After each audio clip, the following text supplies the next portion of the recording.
And leadoff batter for Florida, who begins things with a base knock. In a rematch game like this, the interesting thing to see is the counter. What are they going to do? We talked about Denise pitching and closing out that first game. Looked unhittable in that outing. Look for the adjustment from the Florida hitters, much like we saw right there from the leadoff batter. Puts a man on for Roman Mirabella. Left-handed hitter. Has starred on the mound for Florida as well throughout this tournament. He's not starting on the mound today, but could we see him if this thing is tight late? Yeah, he's really made his name for himself in this tournament. He's been one of the most dominant pitchers we've seen in this tournament.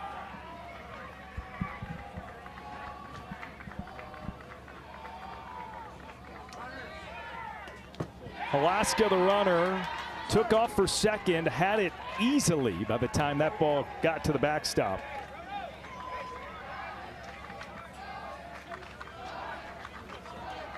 So Alaska, Mirabella, Anthony Cruz, the first three batters in the order, and then Tyson Goss, who hit a mammoth home run in yesterday's win for Florida. Continuous batting order. Florida has 12 hitters that must all head to the plate before we get back up to the top of the order in Alaska. Yeah, we've seen Anthony Cruz come up with some big hits. We saw Tyson Goss come up with a big homer in yesterday's game.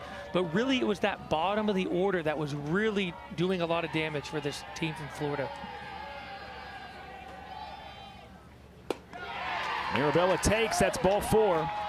And they're at first and second.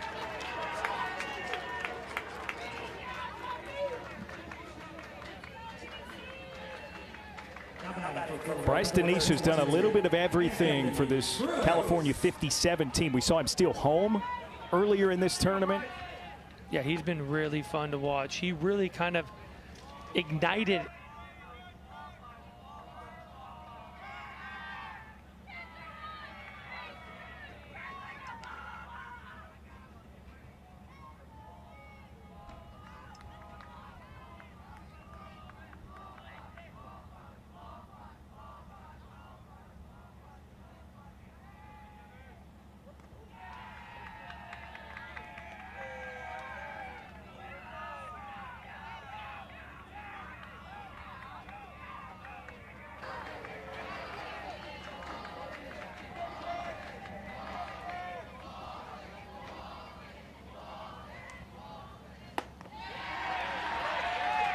breaking ball gets away, 2-0. Cruz will be the starting pitcher when we flip sides.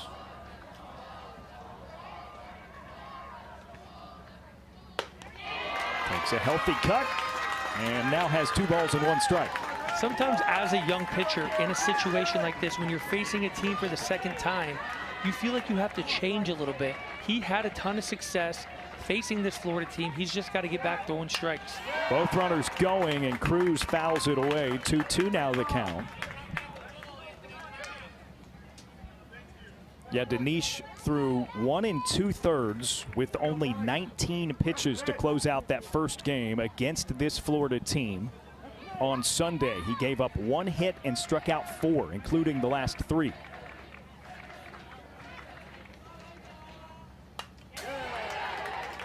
Yeah, we've seen in this tournament, time in and time out, the difference between the first inning and how the game goes. Florida got off to a 3-run lead early in that game, and it was really Denise's steal of home that really ignited the California team. And then he was able to come on the mound and strike out 4 of the last 5 batters. Good job, guys. Way to control you, guys.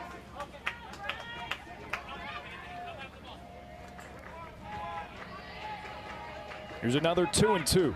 Both runners gone again. Breaking ball misses inside. That's a great take by Cruz. And now he's got 2 in scoring position. Yeah, it's a really good job right there. Considering the runners were in motion too, at the very least, even if that wouldn't have gone against him, ideally in a situation you want to advance those runners. Sometimes you have to be a little bit selfless as a hitter and be willing to strike out in that situation. Full count, high heat, a swing and a miss.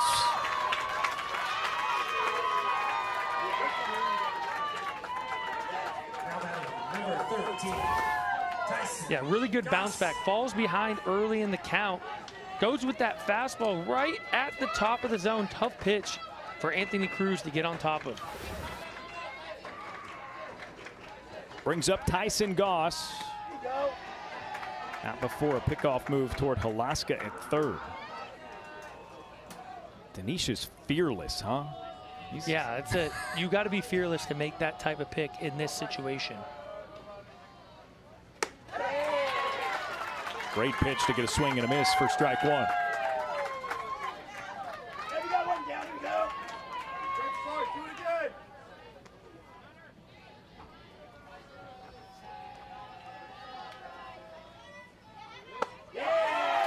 That one spins right into the strike zone. Goss a home run yesterday.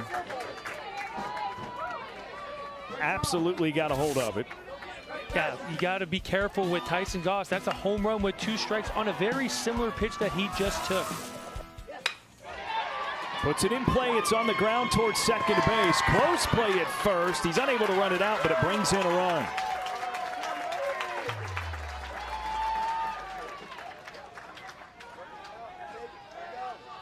So an RBI ground out for Goss makes it 1-0 to Florida in the top of the first.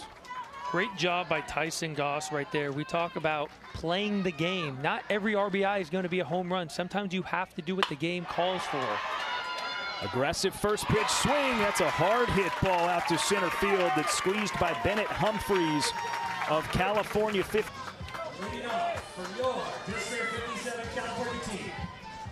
Quick start for Florida, 1-0 as we enter the bottom of the first inning. A look at the lineup for California-57.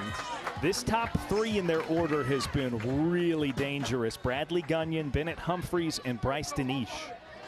Yeah, this has been one of the best 1, 2, 3 guys in the tournament. We saw the impact of getting off to a really good start in that previous game with the 1, 2, 3 hitters of Aruba. Let's see if these 3 can set the tone for California-57. Anthony Cruz off the mark after registering a first pitch strike, so it's 1-1.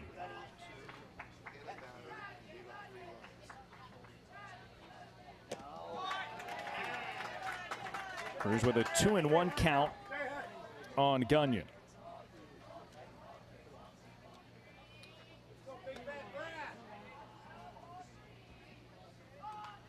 Leaves a hole in his batting glove for good luck.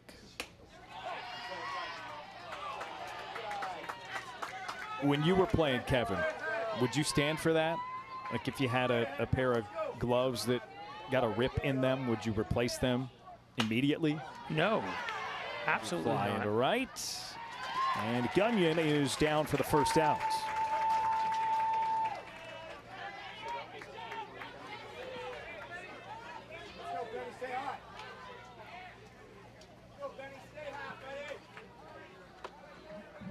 Now batting, number 10, Bennett Humphreys. The hero last night, Bennett Humphreys, with a shot to the wall that walked it off. In a massive comeback victory for California-57. These guys were down 10-2. Ultimately won it 11-10.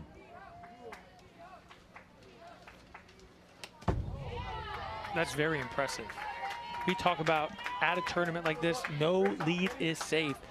And especially facing elimination today, coming in with a ton of momentum from yesterday's walk-off victory.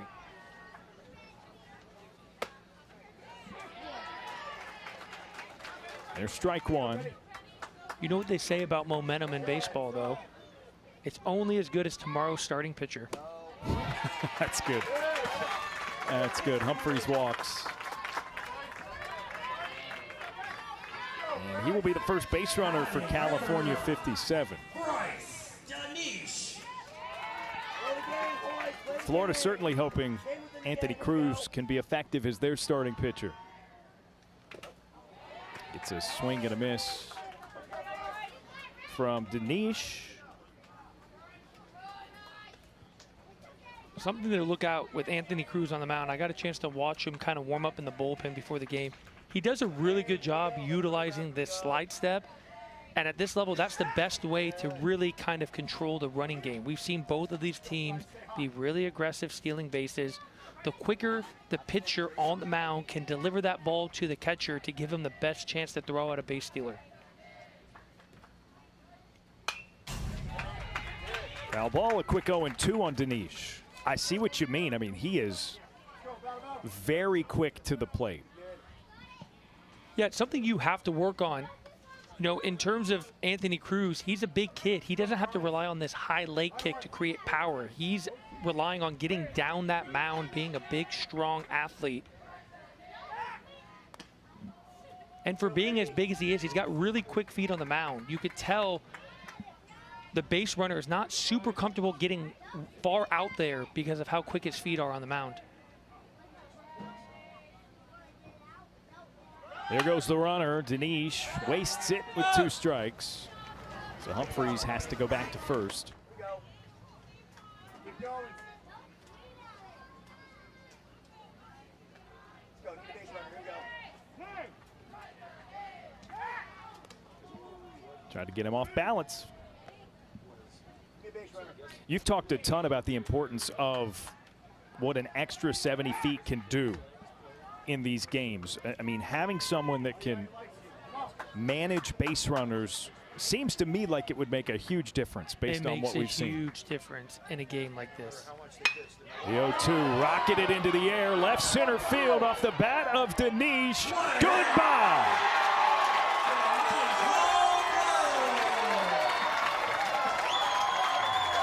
Quick to the plate from Cruz, quickly out of the yard. A 2-run home run for Bryce Dinesh, and California-57 takes the lead.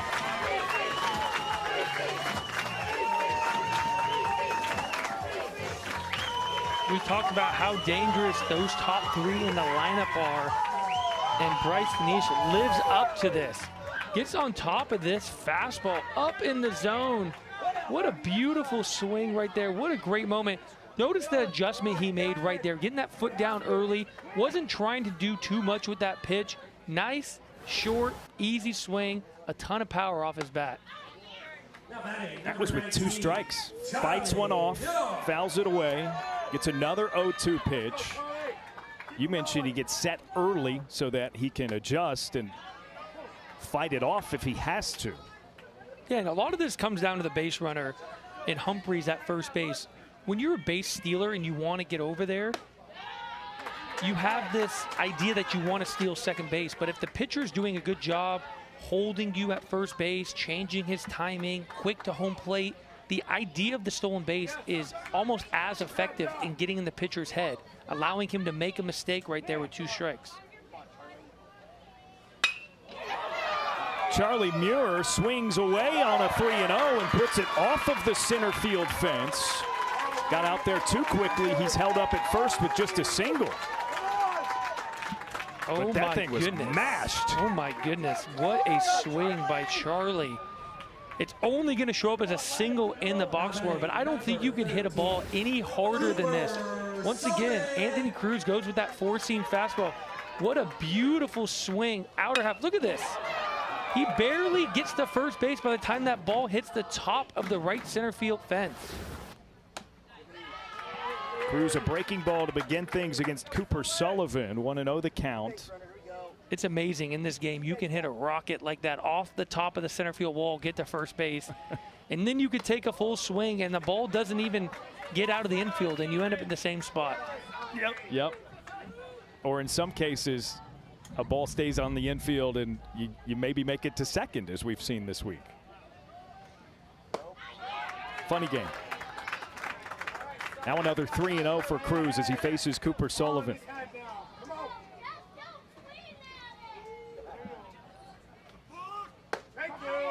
There's a strike on the outside. Balk called. The signal was prior to that pitch. So it negates the strike call and keeps the count at 3-0 and advances the runner Muir to second.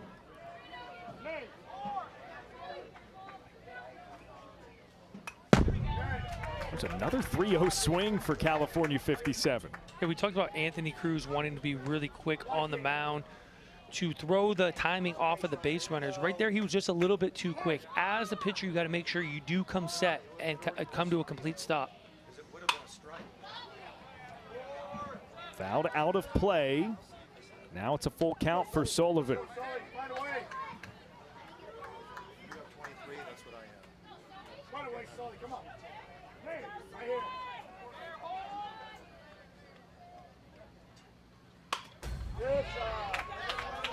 Makes contact, just barely.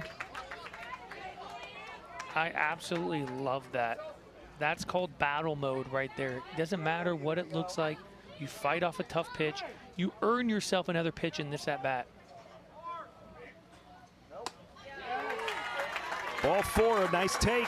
Puts runners at first and to second. That's now 4 consecutive batters to reach safely after the leadoff hitter was retired.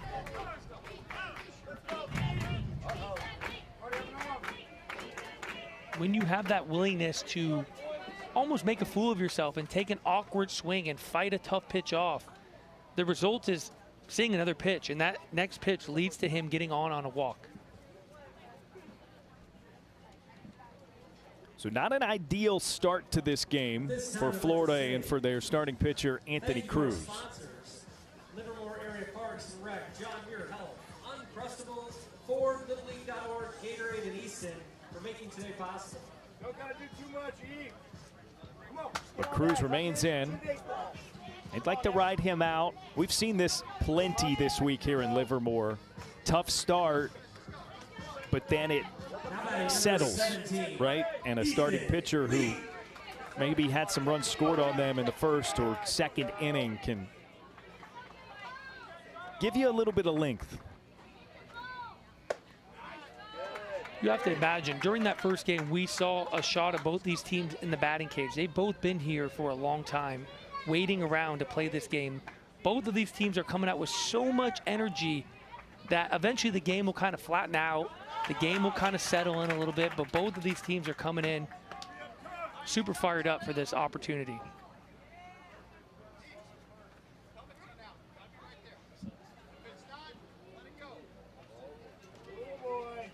Pitch missed to low. So it's a 2-0 count for Ethan Lee. Although timeout was called immediately after that. I'm not 100% sure why, but some changes defensively for Florida. It's Chase Eichhorn, who was an extra hitter not playing the field. He's now out in right field. Roman Mirabella has come in to replace Chico Anderson at first, I believe. Yeah, that's Mirabella on the right side of the infield.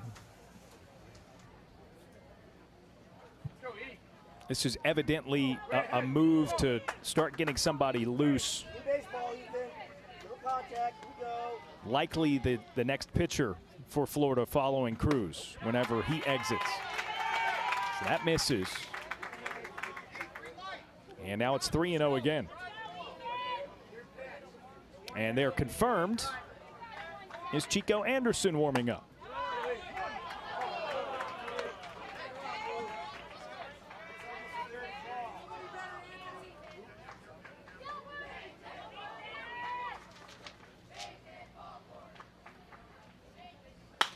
Three and one, slapped onto the ground, fielded by Mirabella, who quickly steps on the bag himself for the out. Both runners move, 2 down. Number 4, Jackson Manos. Mirabella has not played first base at all in this tournament until that pitch. That was the very first pitch, and of course, Ball's gonna find you.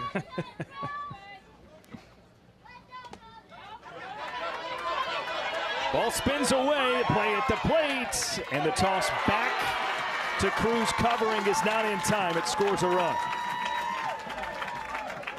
And you talked about the importance of 70 feet. Even when he made an out on that previous pitch, having that ball being advanced, allowing his base runners to move up, leads to this opportunity right here to score another run.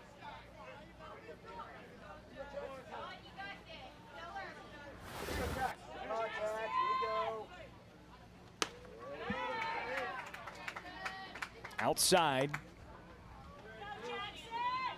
2-0 now the count for Jackson Manos. 3 runs across in this bottom of the first inning for California-57. Manos out in front.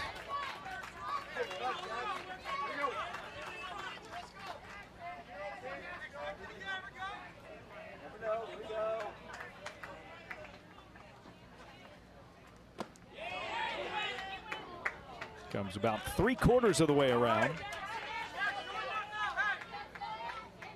Come on, back now, Jax. Here we go. Everything's low. Shorten up. Find a way, Jax. Hey, little pepper. Here we go. Spiked and off of the backstop down the third baseline. Sullivan easily comes in to score from third, and it's 4-1. The importance of 70 feet. Keep making productive outs. When you make an out on the base or at home plate, allow these runners to advance. And in a situation like that, there's not much a catcher can do. Cruz got a half-hearted swing and a miss, but 4 runs cross for California-57. Some free passes, some wild pitches. And but one big swing of the bat right here. Great adjustment, foot down early, and an absolute bomb to left center field.